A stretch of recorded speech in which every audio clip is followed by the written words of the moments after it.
लिंबाला फक्त मीठ लावून ठेवलं होतं 8 दिवसापूर्वी। तर ह्या लिंबूचं लोणचं तयार आहे। हे पहा, खूप मस्त आंबट गोड असं लोणचं तयार झाले। गुळाचं, गूळ, तिखट, मीठ आणि 2 पदार्थ टाकले। जर तुम्हाला उपासाला ते पदार्थ चालत असतील तर नक्की उपासाला हे लोणचं चालेल। तर नमस्कार मंडळी, मी आहे पुण्यावरून संगीता खरे आणि मी करते आज आंबट गोड लिंबाचं लोणचं। तर त्यासाठी मी 34 ते 35 लिंब घेतलेत मिडियम आकारचे आणि ते आता मी कापून घेते। धुवून पुसून स्वच्छ कापून घेते। त्याला लावले मी 2 चमचे मीठ। तुम्हाला हे पांढरं मीठ उपासाला नसेल चालेल तर तुम्ही सेंधव मीठ घालू शकता। ही बरणी स्वच्छ आहे, अगदी घासून पुसून वाळवून घेतलेली। तर त्यात मी भरून ठेवणार आहे 8 दिवसासाठी। तर हे पहा, मी 8 दिवसासाठी ही बरणी ठेवून देते। आणि हे जे लोणचं दिसतंय तुम्हाला ते मिरची लिंबूचं लोणचं आहे, मसाला लोणचं। त्याचाही व्हिडिओ मी टाकलेला आहे। 8 दिवसानंतर ही पहा, अशी फोड नरम झाली आपली लिंबूची। आणि आता आपण पोटची कृती करणार आहोत। त्याच्यामध्ये थोडंसं पाणी मिठाचं सुटलेलं आहे। तर इथं घेतला आहे मी गूळ। हा 1 किलो गूळ घेतला होता मी, त्यातला 3 पाव गूळ मी वापरण्यात आणणार आहे। तर पहिलं तर मी स्वच्छ कढई करून घेते, भाजीचा कुठलाही वास येऊ नये लोणच्याला म्हणून, किंवा लोणचं खराब होऊ नये म्हणून। तर पाणी उकळून टाकलं आहे कढईमध्ये आणि त्याच कढईमध्ये मी जिरे भाजून घेते 1 चमचा। खूप करपवायचे नाही आपल्याला जिरे।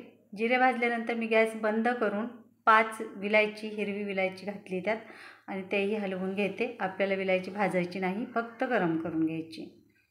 आता कढई गार झाल्यानंतर मी गूळ टाकून घेतला आहे, खाली उतरून घेतली गॅसवरून आणि गूळ टाकून घेतला आहे 3 पाव आणि त्याच्यात अगदी थोडंसं पाव कपालाही कमी एखाद घोट पाणी टाकले आणि नंतर कढई मी गॅसवर ठेवून तिला हलवून घेणार आहे।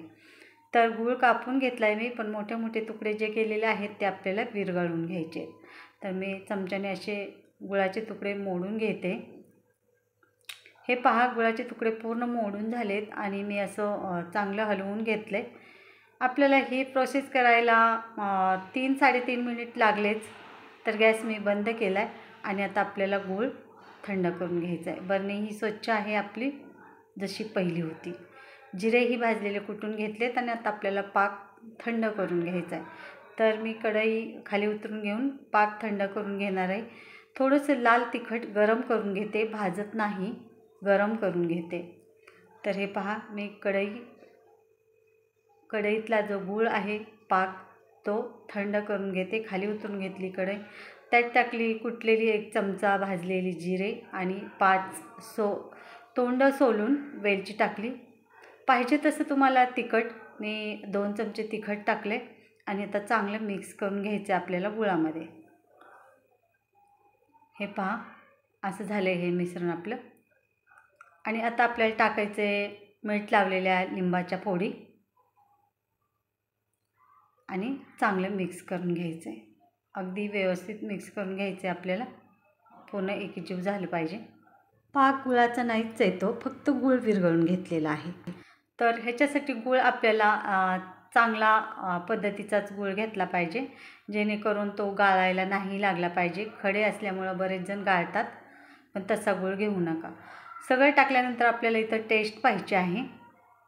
खूप सुंदर टेस्ट झाली, काहीही कमी पडलेलं नाही। आणि जर काही कमी पडलं तर तुम्ही इथं तिखट गरम केलेलं आणि मीठही गरम केलेलं घालू शकता।